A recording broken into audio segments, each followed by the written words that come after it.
เมื่อวานสั่งอาหารไทยวันนี้สั่งอาหารอียิปต์เดี๋ยวรอไปวางที่โต๊ะกันอันนี้เบชาเมนอันนี้เป็นมูสคันข้างในเป็นเนื้อนะรสชาติออกเปรี้ยวๆอร่อยดีอันนี้ก็จะเป็นสลัดฟาตูชอันนี้เขาจะมีนี่แล้วก็จะมีน้ำอันนี้มาให้อันนี้ก็จะเป็นบุชเชอรี่ถั่วจะบอกว่าตรงนี้ตัวแซ่บเลยนะเนี่ยเขาเรียกเลยหอ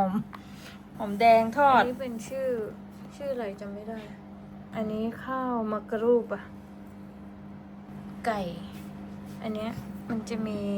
เขาเรียกอะไรนะเอ็กแพนทอดบาเมีย ภาษาไทยสิเอ็กแพนอะเขาเรียกอะไรนะมะเขือม่วง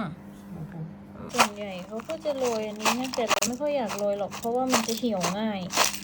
แค่นี้แซ่บแหละ